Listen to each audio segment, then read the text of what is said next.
A lot of them are looking for strategies to grow their business.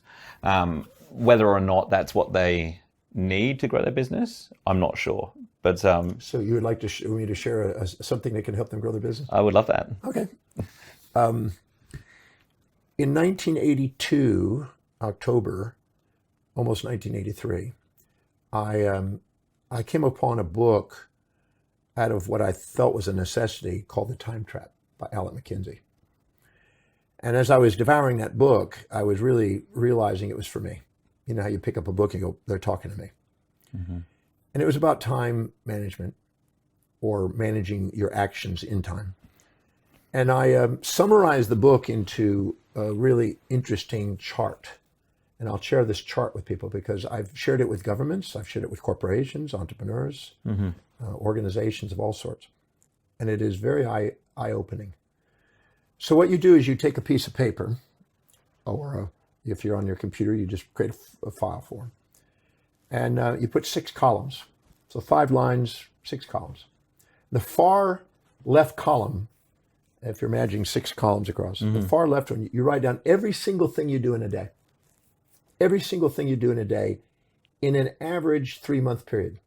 So you might do something on Tuesdays or Wednesdays or Thursdays or whatever, they're different than the other days, but if you add them all up, list everything that you do in a day.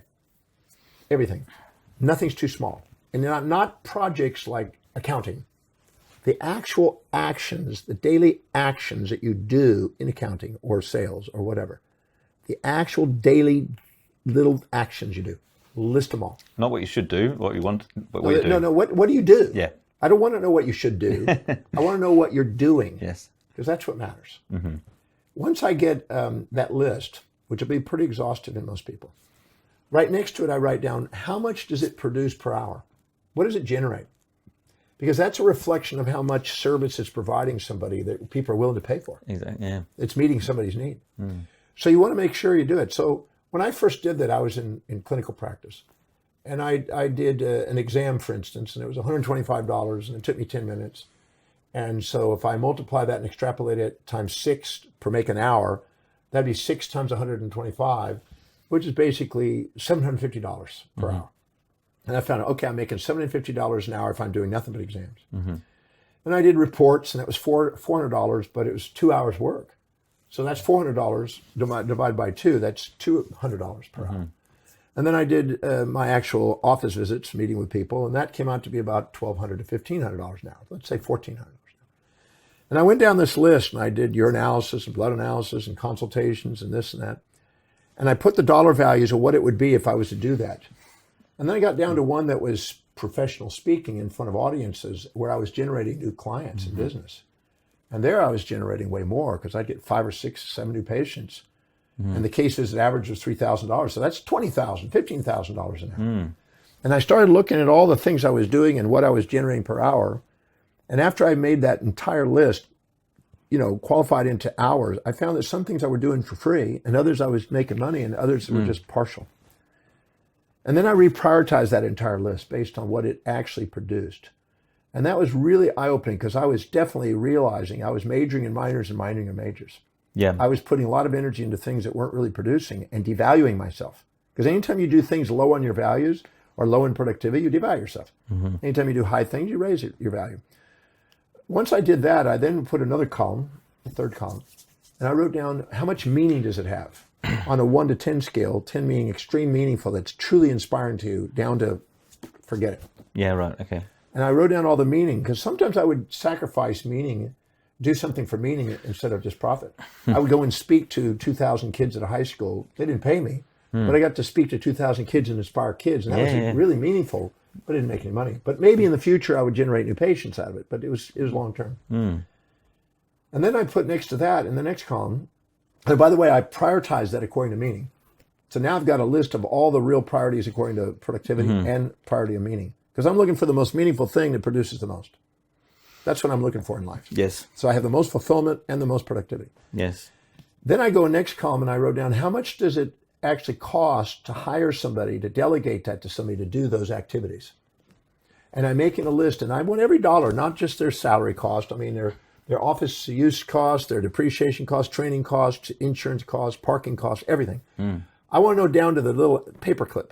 I want to know, what does it cost me to have somebody to do that job, that action? And then what I do is I go back and reprioritize that according to spread. Versus what does it cost me versus what it produces me? And I'm looking for the biggest spread, and I reprioritize according to spread. So I know if I was to delegate something, I get the most delegating that than anything else. So I want to delegate and get on to the most productive things. Then I look at how much time I'm spending on it, so I get a realistic idea of where my time is being spent. And I got to be honest with it. And then finally, in my final column, I reprioritize it according to all three priorities: how much it produces, what's the meaning, and what is the overall spread. And when I get through, I layered that into 10 layers. And then I hire somebody and delegate the lowest layer and get it off my plate and liberate myself, make more income, easily pay for that, and free myself up from doing things that lower my value and devalue and depreciate me. And then I do the next layer and the next layer until eventually I'm at the final layer where I duplicate myself.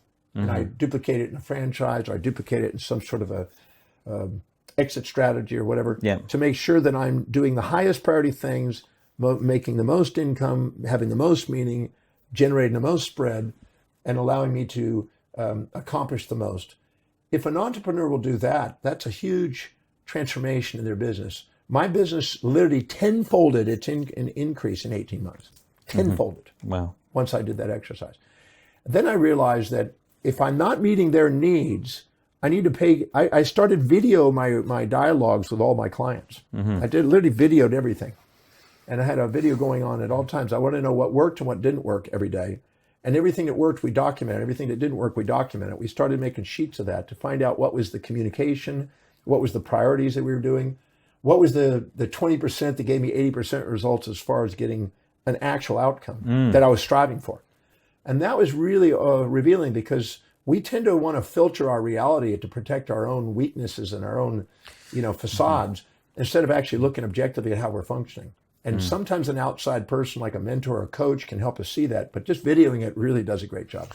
That's fascinating, isn't it? Yeah. And so there's obviously the planning, and then there's the implementation where you have to have some management skills.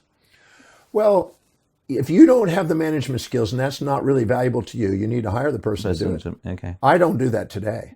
I hire somebody to do that. Somebody that's, they love, that's their love. I research, write, travel, teach today, because I realize that when I'm presenting, I generate the most, and I'm inspiring the most, reaching out to the most, and leveraging myself out the most. I mean, sometimes I'll do a show that's 500 million people on a show that's in the networkings that's being there. And that's way more leverage than me sitting doing a one-on-one with somebody, for instance.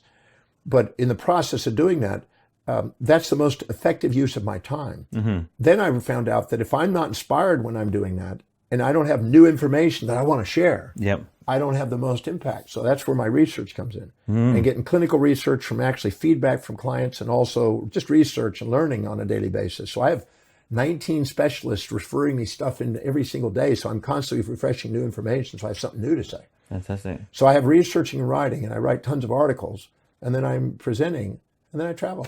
Because I made a commitment to go to every country. I've been to 154 countries, and I still got 50-something countries to go. Oh, cool.